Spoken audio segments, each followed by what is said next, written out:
Miles away from the ruins where Zyler and Lily hid, a man named Jack Taylor sat hunched over a makeshift table, his face illuminated by the dim glow of a lantern.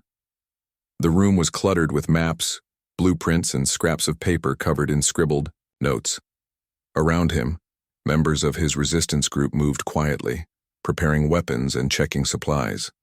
They were fighters, survivors who had banded together after years of battling invaders like Zylar. Their goal was simple: protect what remained of humanity. Jack leaned back in his chair, rubbing his temples as he tried to focus on the task at hand. He was tired, exhausted really, but there wasn't time to rest. Reports had come in earlier that day about an unidentified alien ship landing near one of their outposts. It wasn't uncommon for Zorathians or other hostile species to scout Earth, but this time felt different.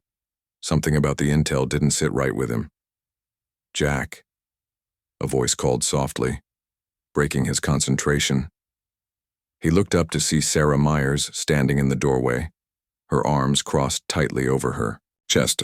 She was one of his closest allies, a sharpshooter with nerves of steel. Her blonde hair was tied back in a tight ponytail, and her green eyes glinted with urgency. "We've got a problem." "What is it?" Jack asked, sitting up straighter. He gestured for her to come closer, lowering his voice so the others wouldn't overhear. "Did you find anything?" Sarah nodded, pulling a small tablet from her pocket. She tapped the screen a few times before turning it toward him. On the display was grainy footage captured by a surveillance drone. At first glance, it looked unremarkable. A dark street littered with debris, shadows cast by crumbling buildings. But then Jack noticed movement. A towering figure stepped into view, unmistakably alien. Its armor gleamed faintly under the moonlight, and its posture screamed predator. "That's him," Sarah said, pointing at the screen. "The one who landed earlier. Look closely." Jack squinted, leaning forward to get a better view. As he watched, another figure appeared beside the alien, a small child, barely taller than the creature's waist. She was laughing, completely at ease despite the looming presence of the hunter. Even more startling was the third figure in the frame, a Krylon, one of the deadliest species known to mankind. Instead of attacking, it sat calmly at the girl's feet, wearing what looked like a tiny collar.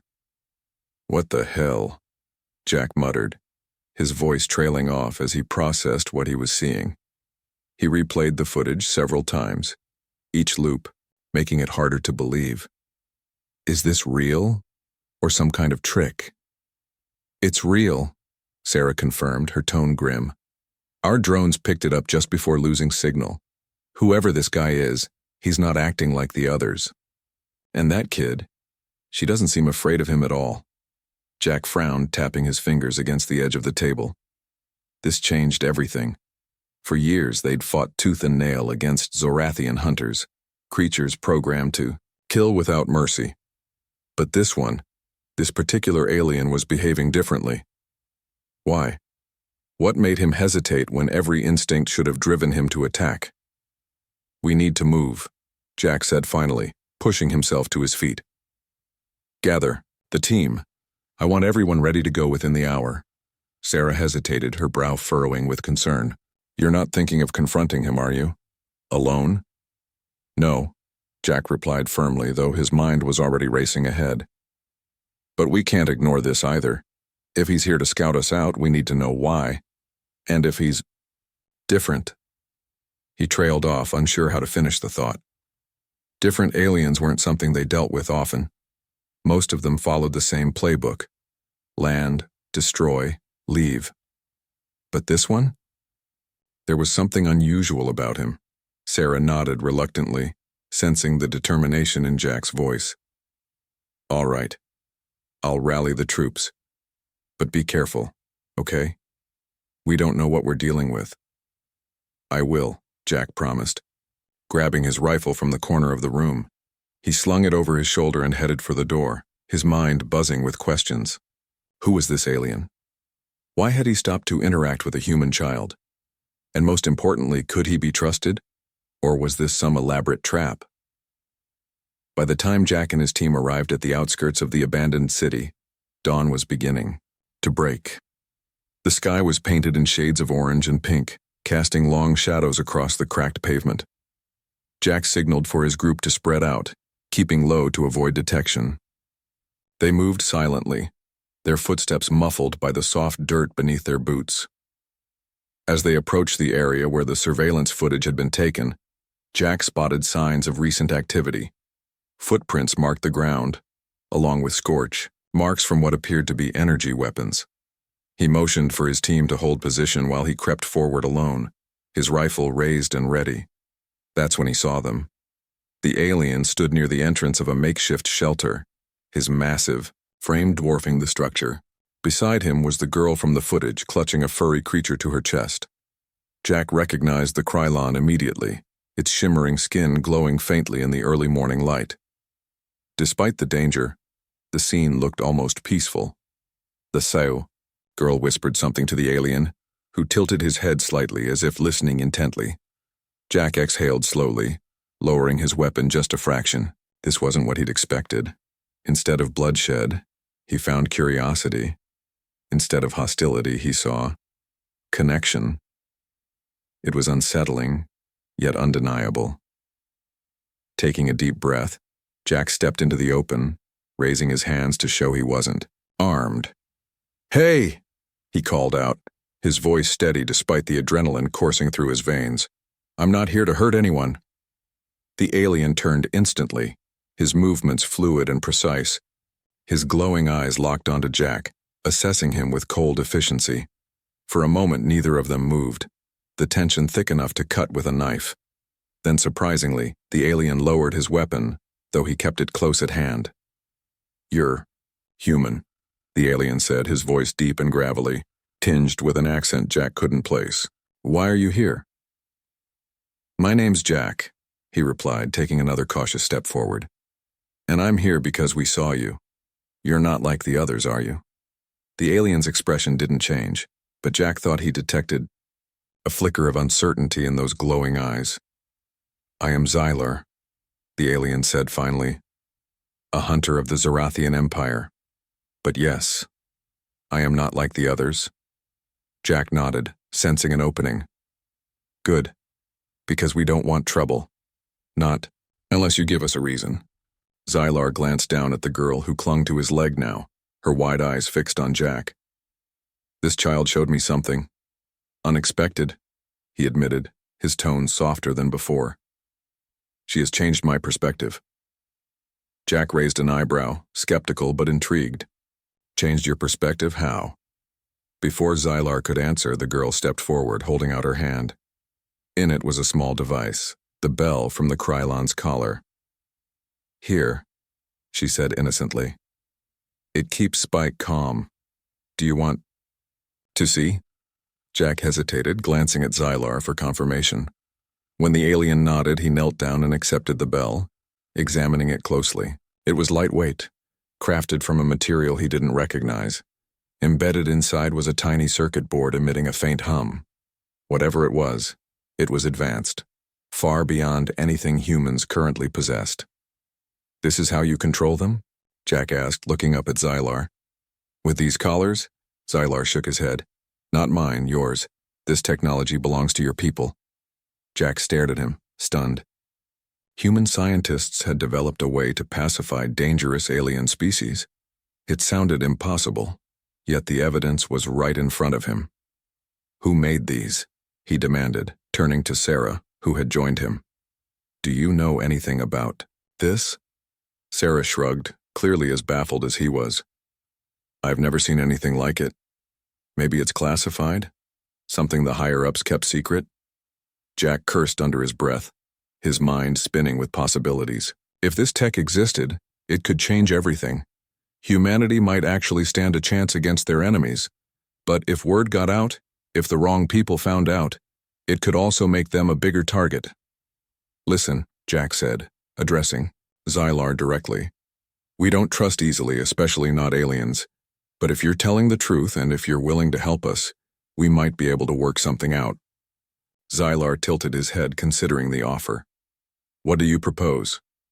"For starters," Jack said, standing up and extending his hand, "tell us what you know about your empire. about your mission here, and in return, we won't shoot you on sight." For a long moment, Xylar didn't respond. Then slowly, he reached out and grasped Jack's hand, sealing the tentative agreement. "Very well," he said, his voice firm. "But understand this. I came here to kill. Whether I still wish to remains to be seen." Jack nodded, feeling a strange mix of relief and unease. Whatever happened next, one thing was certain: nothing would ever be the same again. Xylar didn't know how long he stood there watching Lily and her alien pet. The night stretched on, the silence broken only by the soft jingle of Spike's collar as he moved around the playground. Despite his initial suspicion, Xylar couldn't deny that something about this situation felt unnatural. Not in a sinister way, but in a way that defied everything he thought he knew about humans and their place in the universe. He scanned the Krylon again, using the advanced sensors embedded in his armor. The readings confirmed what his eyes already told him. This was indeed a purebred Krylon, one of the most dangerous species in the galaxy. Yet its behavior was completely at odds with its nature. Krylons were solitary hunters, known for their aggression and territorial instincts. They didn't play tug-of-war or wear collars. They certainly didn't let children scratch behind their ears like oversized house cats. Something was controlling. It's something powerful enough to override millions of years of evolution. Lily noticed him staring and patted the ground beside her. "You can sit if you want," she said casually, as though inviting an armored alien killer to join her was the most normal thing in the world. For a moment, Xylar considered refusing. Sitting down would make him vulnerable, exposed. But then, again, Lily didn't seem to view him as a threat. Maybe she didn't understand what he was capable of, or maybe she simply didn't care. Against his better judgment, Xylar lowered himself onto the cracked concrete, careful not to crush any of the toys scattered around them. Up close, he could see more details about Spike. The creature's skin shimmered faintly, reflecting the dim light from the stars above. Its large, round eyes blinked slowly, almost lazily, as if it were content just to exist in this moment. Around its neck, the tiny collar gleamed with a faint metallic sheen. Xylar reached out cautiously, extending a single clawed finger toward it. "Don't touch it," Lily exclaimed suddenly, her voice sharp enough to startle him. He froze, his hand hovering inches away from the collar. It might hurt him. Xylar withdrew his hand immediately, surprised by her reaction. "Why?" he asked, his deep voice rumbling like distant thunder. "What is it?" "It's special," Lily replied, her tone softening as she stroked Spike's head. "It keeps him calm. If you mess with it, he'll get scared." Scared? The idea of a Krylon being afraid of anything seemed laughable. These creatures were apex predators, feared across countless worlds.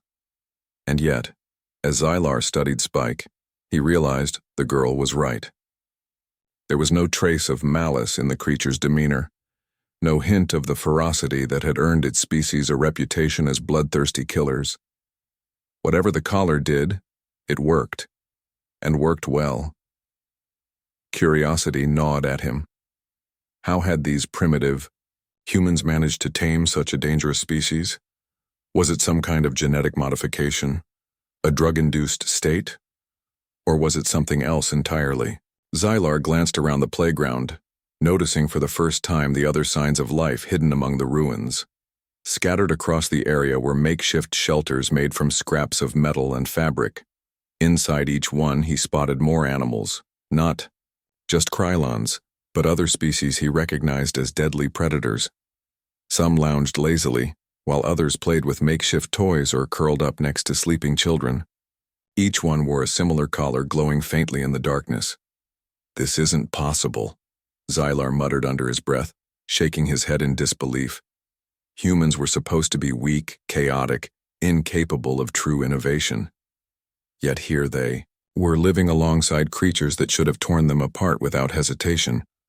It was as if they had rewritten the laws of nature itself. Lily tilted her head, studying him with wide, curious eyes. "What's wrong?" she asked innocently, You look confused. I am, Xylar admitted, surprising even himself with his honesty. He wasn't used to sharing his thoughts with anyone, let alone a human child. But something about Lily made it hard to keep his guard up. Perhaps it was her innocence, or perhaps it was the fact that she hadn't run screaming from him despite knowing exactly what he was, a killer sent to destroy her kind.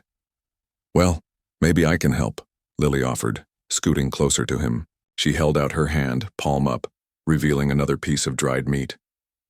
Here, you still look hungry. Xylar hesitated, glancing between her and the food. Accepting charity from a human felt wrong, a blow to his pride. But he couldn't deny that the snack had been surprisingly satisfying earlier. After a moment's deliberation, he took the offering, nodding slightly in thanks. Lily smiled brightly, clearly pleased with herself. You're not like the others, she said after a moment, her expression turning thoughtful. The ones who came before you. They were mean. Xylar frowned, his curiosity piqued once again. Others? Yeah. Lily nodded, picking at a loose thread on her sleeve. They came a long time ago. Big ships, loud noises. They scared everyone, even the pets. But we chased them away. Chased them away? Xylar found that hard to believe. Humans were resourceful, yes, but they weren't warriors. Their technology was rudimentary compared to that of the Zorathians, and yet, according to Lily, they had somehow driven off an entire fleet. Could it be true? Or was she just repeating stories she'd heard from adults? What happened to them? Xylar pressed, leaning forward slightly. The ones who came before me? Lily shrugged, her small shoulders rising and falling beneath her patched-up shirt. I don't know. They left. Never came back. She paused, then added quietly, but they broke some of the collars. That made the pets sad. Broken collars. Sad pets. The pieces began to fall into place in Xylar's mind. The collars weren't just decorative. They were devices designed to control the animal's behavior. Without them, the creatures reverted to their natural states, wild, aggressive, and uncontrollable. Which meant that humans weren't merely coexisting with these predators. They were actively managing them, using technology far beyond what their primitive appearance suggested. Where did you get the collars? Xylar asked, trying to keep his voice neutral. Who made them? Lily frowned, clearly struggling to remember. I think someone important made them. Like a scientist? My mom says they're really smart. A scientist. Of course. Humans may have lacked advanced weaponry, but they excelled at finding creative solutions to problems. If one of their scientists had discovered a way to pacify dangerous species, it would explain everything. The tamed Krylons, the peaceful coexistence, the apparent resilience of humanity itself. Xylar's respect for these creatures began to grow, albeit reluctantly.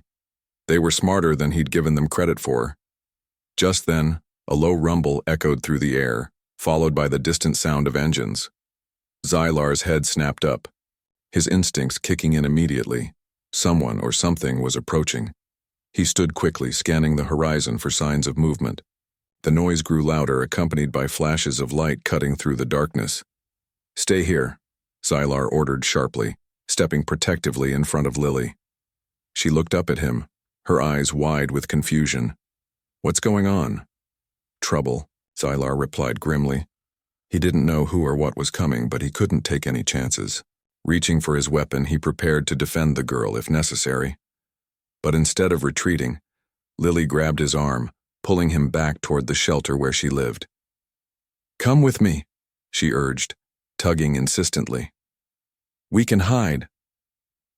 For a split second, Xylar considered refusing. Hiding went against every instinct he possessed. But then he remembered why he was here, to observe, to learn. And Lily, for all her naivety, seemed determined to protect him. Against his better judgment, he allowed her to lead him to safety, ducking inside the cramped space just as the first vehicle roared into view. Peering through a crack in the wall, Xylar watched as a group of humans emerged, armed with crude weapons and flashlights. They moved cautiously, searching the area with wary expressions. One of them knelt beside the spot where Lily had been playing moments earlier, examining the ground intently. Another called out orders, his voice tense and urgent. "They're looking for you," Xylar whispered, turning to Lily.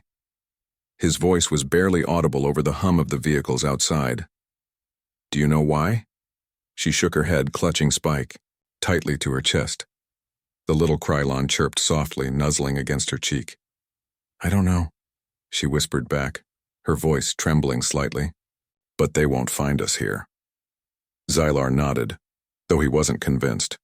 Whoever these humans were, they weren't ordinary civilians. Their gear, their movements, it all pointed to military training. And if they were searching for him, it meant they knew he was here. The question was how.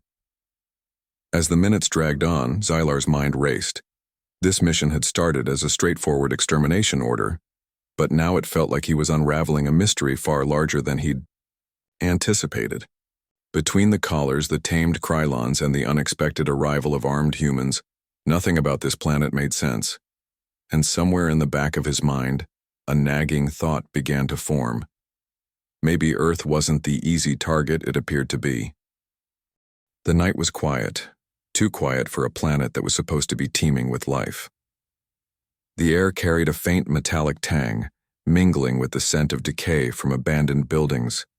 Cracks in the pavement told stories of battles long past, while shattered windows stared out like hollow eyes. It was here, amidst the ruins of what was once a thriving city, that Xylar landed. His sleek black ship descended silently, casting jagged shadows across the ground as it touched down in an empty street littered with debris. Xylar stepped out, his towering frame clad in armor that shimmered under the pale moonlight. He was a warrior, a killer by trade and reputation. To the Zarathian Empire, he was their finest weapon, sent to exterminate entire species deemed inferior or dangerous. Humans, according to his orders, fell squarely into both categories. They were primitive, unpredictable, and most importantly, expendable. Yet something about this mission felt off. As Xylar scanned the desolate landscape, his sharp gaze picked up no signs of immediate danger.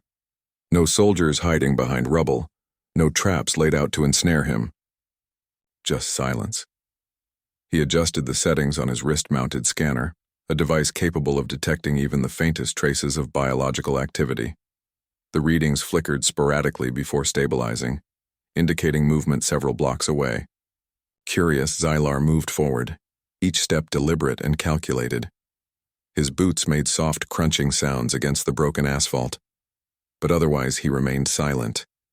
Years of training had taught him how to blend into any environment, how to become invisible when necessary. Tonight, however, invisibility wasn't his goal. He wanted answers. As he rounded a corner, the scene before him stopped him dead in his tracks. There, sitting amidst the ruins of a crumbling playground, was a little girl. She couldn't have been more than 6 years old, her blonde hair tied back in messy pigtails. Her clothes were worn and patched together, evidence of the hardships she must have endured. But what caught Xylar's attention wasn't her appearance. It was what she was doing. The girl crouched low, giggling softly as she played tug-of-war with something small and furry. At first glance it looked like a dog, but as Xylar narrowed his eyes he realized it wasn't canine at all. The creature had smooth, iridescent skin that shimmered faintly in the dim light. Its large, bulbous eyes blinked slowly, almost lazily, as if completely unbothered by its surroundings, or by the fact that it was being tugged around by a human child. Around its neck hung a tiny collar, adorned with a small bell that jingled softly whenever it moved. Xylar's breath hitched. He recognized the creature immediately. It was a Krylon, one of the fiercest predators in the known universe. Known for their razor-sharp claws and venomous bites, Krylons were infamous for wiping out entire colonies without hesitation, and yet here was one, reduced to nothing more than a plaything for a human child. For a moment Xylar stood frozen, unable to process what he was seeing. How could such a vicious creature behave so docilely? Was this some kind of trick? A trap set by humans to lure unsuspecting invaders? He tightened his grip on his weapon, ready to strike if needed. But the girl didn't seem to notice him. She continued playing, oblivious to the looming figure watching her every move. Finally, curiosity overruled caution. Lowering his weapon, slightly, Xylar took another step closer. The sound of shifting gravel beneath his boot caused the girl to pause mid-laugh. Slowly, she turned her head, her wide blue eyes locking onto his armored form. For a brief second, fear flashed across her face. But then, surprisingly, it vanished. Instead of screaming or running, she simply tilted her head, studying him with the same curiosity he felt toward her. "Are you lost?" she asked, her voice high-pitched and innocent. Xylar blinked, taken aback by the question. Lost? He wasn't lost. He was here to destroy her kind, to erase them from existence.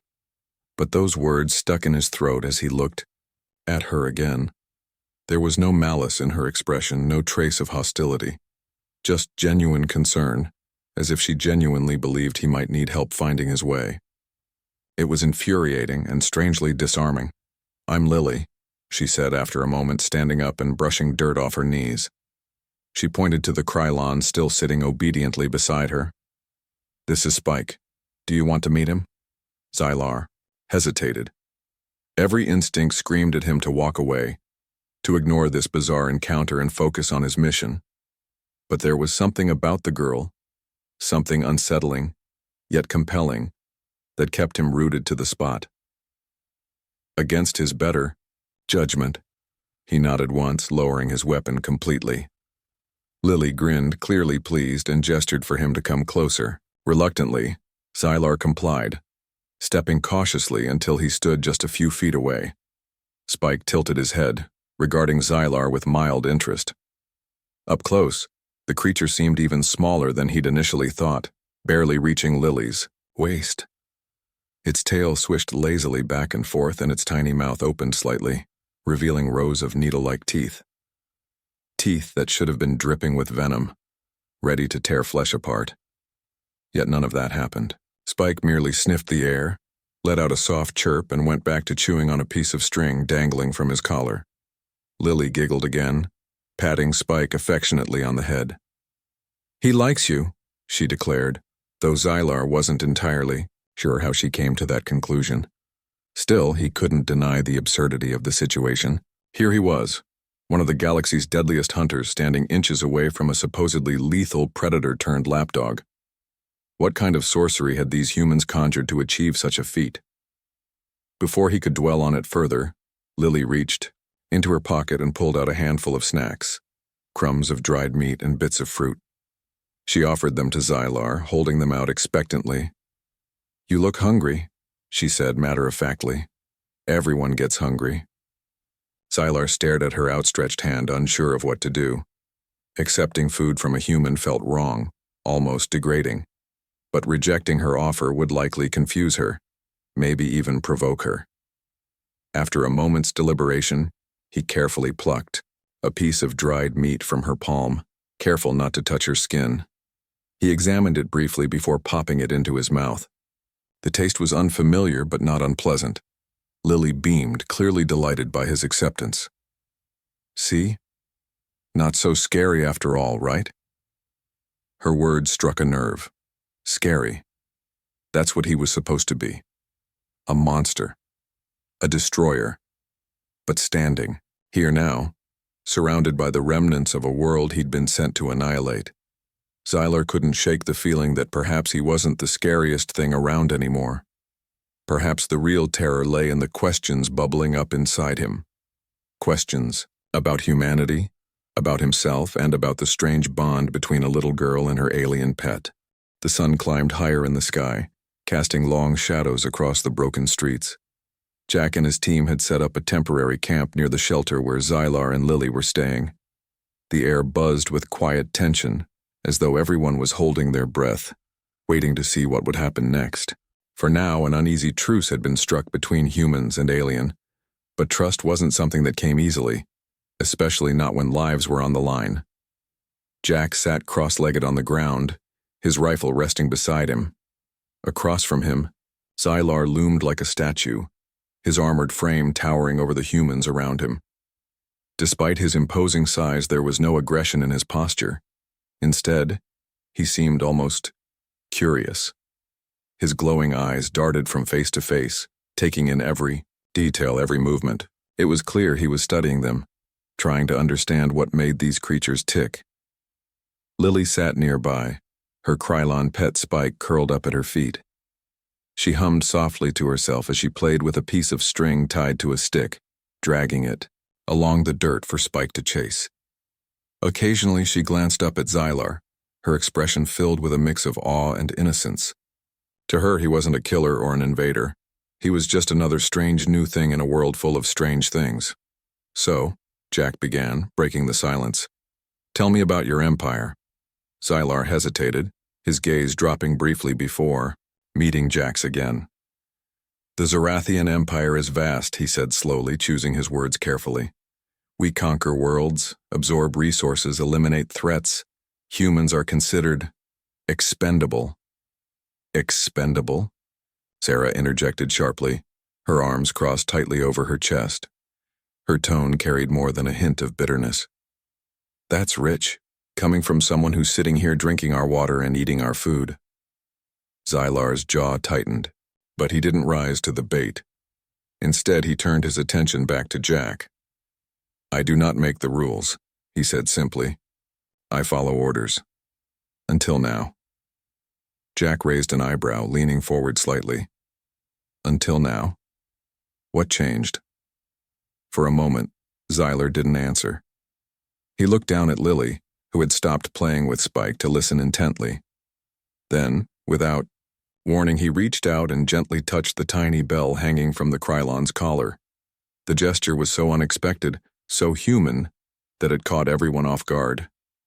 This, Xylar said, his voice softer than before. This changed everything. Jack frowned, glancing at the collar. You mean the technology? The collars? No, Xylar replied, shaking his head. Not just the collars, the idea behind them. You humans, you take dangerous creatures and turn them into companions. You find a way to coexist instead of destroy. My people, we have forgotten how to do that. The words hung in the air, heavy with meaning. Jack exchanged a quick glance with Sarah, who looked equally stunned. They had always thought of themselves as survivors, fighters clinging to life in a hostile universe. But hearing Xylar describe them as peacemakers felt foreign and oddly empowering. You're saying we're better than you? Sarah asked skeptically, raising an eyebrow. Because forgive me if I don't buy it. Xylar chuckled, a low, rumbling sound that startled everyone. Better? No. Smarter? Perhaps. He paused, his expression growing serious again, but also reckless. Do you know what happens if those collars fail?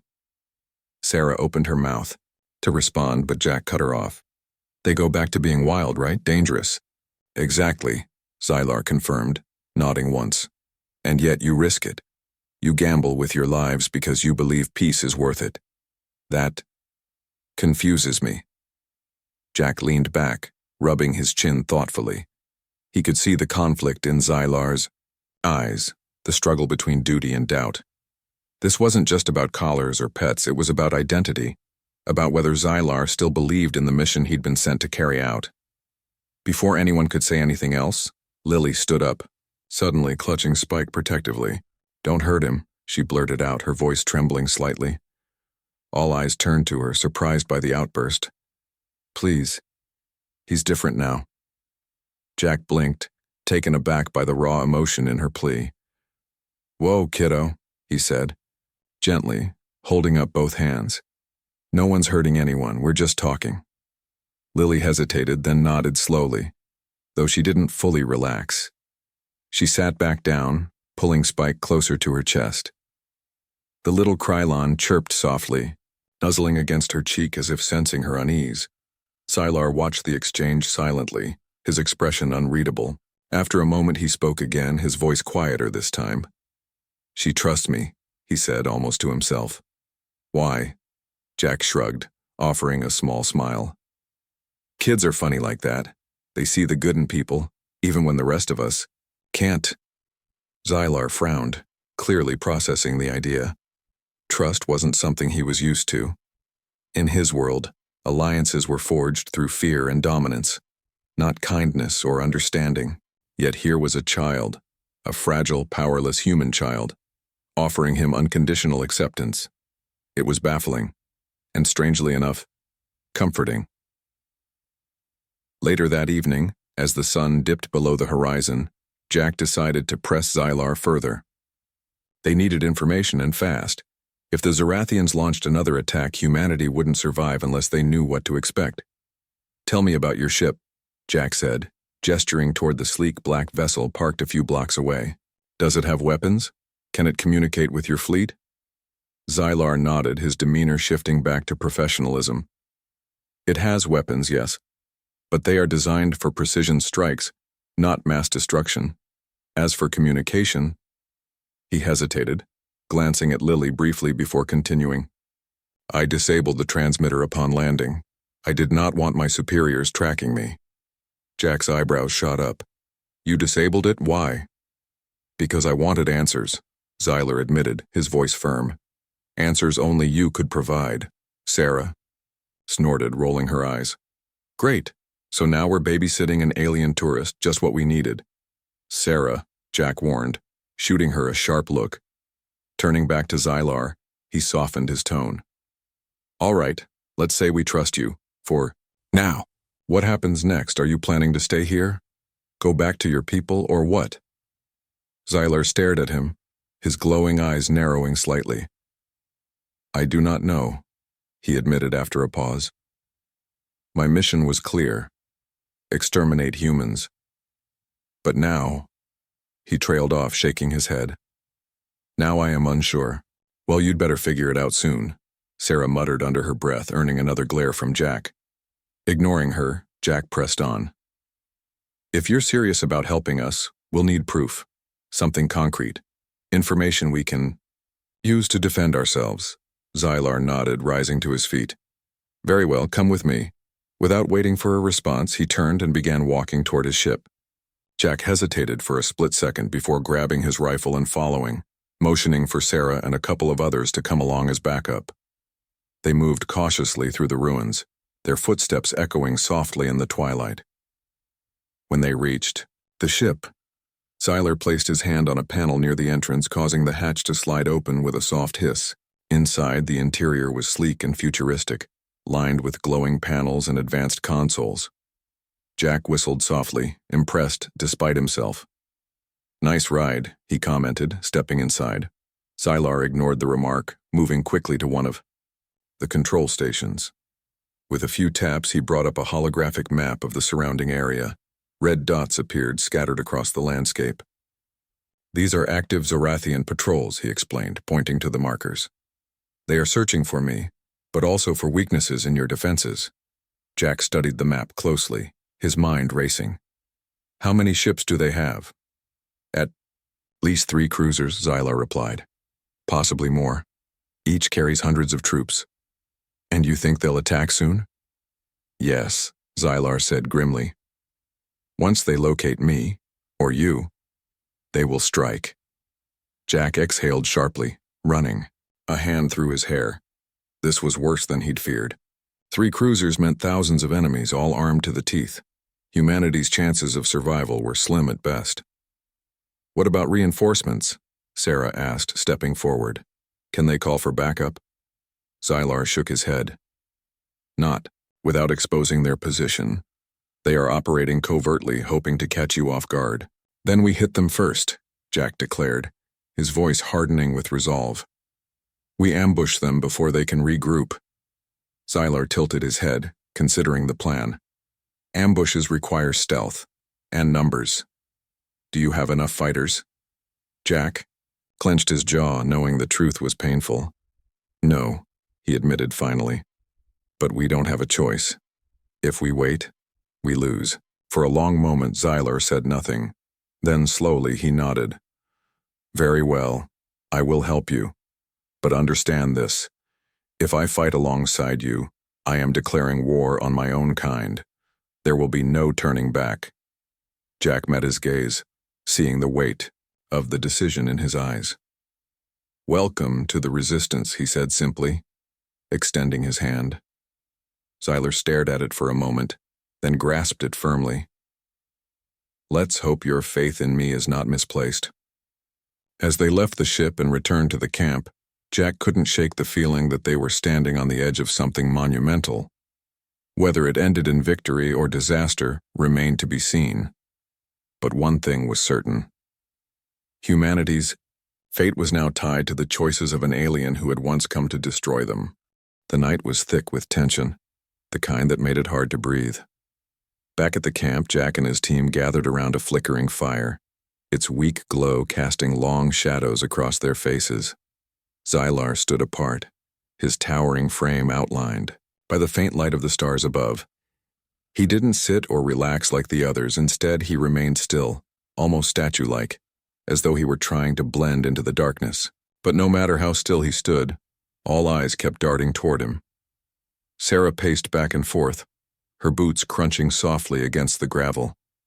She couldn't shake the feeling that trusting Xylar was a mistake, a dangerous gamble they couldn't afford to lose. "I don't like this," she muttered under her breath, glancing sideways at Jack. "He's too calm, too cooperative. Aliens like him don't just change sides because a kid smiles at them." Jack sighed, rubbing his temples. He knew Sarah was right to be cautious, but he also knew desperation had a way of forcing people to take risks. "We don't have a choice," he said finally, keeping his voice low so only she could hear. "If what he says is true and if he's willing to help, we need him. 3 cruisers, Sarah. 3. We can't fight that alone." "But what if he's lying?" Sarah shot back, her voice rising slightly. "What if this is all part of some bigger plan? What if—" "Enough!" Jack interrupted sharply, cutting her off mid-sentence. His tone softened when he saw the frustration in her eyes. "Look, I get it. Trusting him feels wrong. Hell, it is wrong. But we're not exactly swimming in options here. Either we work with him or we roll over and die. Which one sounds better to you?"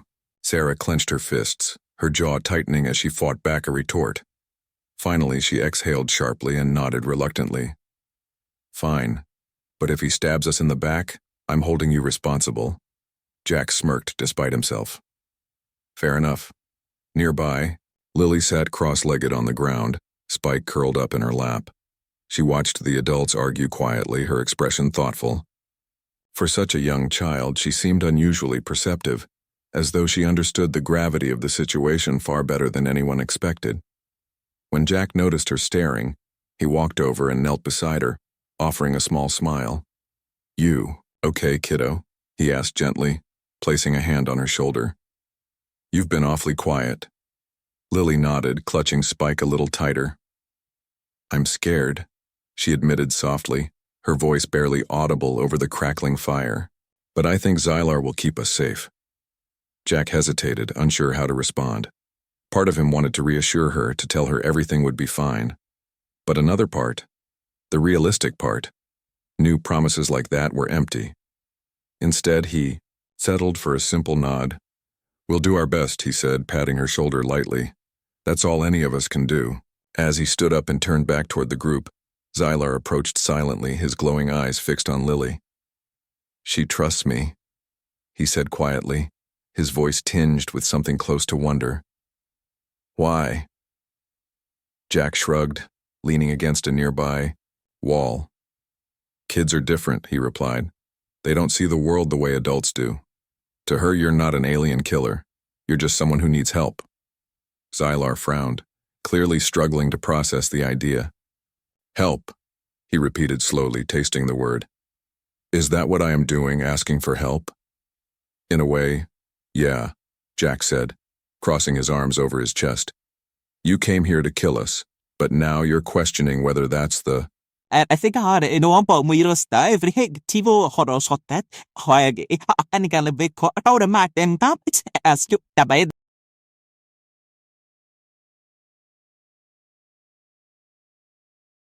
toriken tettelene katonpen it amaput de bagge koptine mawai it tagek tup apipe leitik kerne on him like an invisible force. For years he had followed orders without question, believing wholeheartedly in the superiority of his empire. But now, standing among these fragile humans, he found himself doubting everything he'd ever known. Hours passed, and the camp grew quieter as exhaustion took hold. One by one, the fighters drifted off to sleep, leaving only Jack, Sarah, and Xylar awake. They sat in silence, each lost in their own thoughts, until Xylar finally broke the quiet. "My homeworld," he began, his deep voice barely above a whisper. "It was not always like this." Jack glanced up, surprised by the sudden confession. "What do you mean?" Xylar hesitated, as though searching for the right words. "Long ago, before the Empire rose to power, my people lived peacefully alongside other species. We traded goods, shared knowledge, built alliances, but then greed took hold. Leaders promised wealth and dominance, and soon we forgot what it meant to coexist. Now we destroy anything that stands in our way." Sarah raised an eyebrow, clearly skeptical. "And you're telling us this why? To make us feel sorry for you?" "No," Xylar replied firmly, shaking his head. "I am telling you because it matters. Because seeing your kind, seeing how you live with creatures like the Krylon, it reminds me of what we lost, of what we could become again." Jack studied him carefully, trying to gauge whether he was being sincere. There was no trace of mockery or manipulation in Xylar's expression, only a deep sadness that seemed almost human. "Do you think it's possible?" he asked after a moment. "For your people to change?" "I do not know," Xylar admitted, his shoulders sagging slightly. "Perhaps it is too late. Perhaps the Empire cannot be stopped, but I must try." Sarah scoffed, shaking her head in disbelief. "So now you're some kind of rebel? Fighting against your own kind? You really expect us to believe that?" "Yes," Xylar said simply, meeting her gaze head-on. "Because I have seen what happens when fear rules, when destruction becomes the only answer, and I do not wish to be part of it anymore." The conviction in his voice silenced Sarah, leaving her with nothing to say. Jack, however, nodded slowly, as though he understood. "All right," he said finally, standing up and stretching. "Let's say we believe you. What's the plan? How do we stop the cruisers?" Xylar straightened, his demeanor shifting back to focus. "The cruisers rely on coordination," he explained. "They communicate through a central hub ship. If we disable the hub, the others will lose direction, at least temporarily." "And where is this hub?" Jack asked, leaning forward intently. "It orbits high above the planet," Xylar replied, "protected by shields and weapons. Attacking it directly would be suicide." "Then how do we get to it?" Sarah demanded, her frustration bubbling to the surface again. "We don't attack it directly," Xylar said calmly. "We infiltrate it." Jack blinked, caught off guard by the suggestion. "Infiltrate it? With what? A magic carpet?" Xylar ignored the sarcasm, gesturing toward his ship parked a few blocks away. "My vessel is equipped with cloaking technology. It can bypass their sensors if we move quickly and quietly. And once we're inside," Jack pressed, his brow furrowing with concern. "What happens then?" Xylar hesitated, his glowing eyes narrowing slightly. "Once we are inside, we sabotage the core systems, disable the shields, disrupt communications. It will buy you time to prepare your defenses." "Time isn't going to save us," Sarah snapped, throwing up her hands. "We need a miracle." "Maybe we'll get one," Jack said evenly, shooting her a warning look. Turning back to Xylar, he nodded decisively. "All right, we'll do it. But if this goes sideways, I'm blaming you." Xylar tilted his head, studying him curiously. "Blame is irrelevant. Survival is all that matters." As dawn broke over the horizon, painting the sky in shades of orange and pink, the group prepared for their mission. Weapons were checked, supplies packed, and strategies reviewed. Lily watched from the sidelines, her tiny hands gripping Spike tightly. When Jack knelt down to say goodbye, she hugged him fiercely, tears brimming in her wide blue eyes. "Be careful," she whispered, her voice trembling. "Promise me you'll come back." Jack forced a smile, ruffling her hair affectionately. I promise, kiddo, stay safe, okay? She nodded, clutching Spike even closer as Jack stood up and joined the others. Together they made their way to Xylar's ship, the sleek black vessel gleaming faintly in the early morning light. As they boarded, Jack glanced back at the camp one last time, his heart heavy with uncertainty. Inside the ship, Xylar took his place at the controls, his movements precise and deliberate. With a soft hum, the engines roared to life, and the vessel lifted silently into the air. Below them, Earth faded into the distance, replaced by the vast emptiness of space. This is it, Jack said, gripping the edge of his seat tightly. No turning back now. Xylar nodded, his glowing eyes fixed on the horizon. No, he agreed quietly. There is no turning back. As the ship hurtled toward the orbiting hub, Jack couldn't shake the feeling that they were walking straight into a trap. Whether Xylar was truly on their side, or simply playing a longer game, remained to be seen. But one thing was certain: humanity's survival depended on what happened next.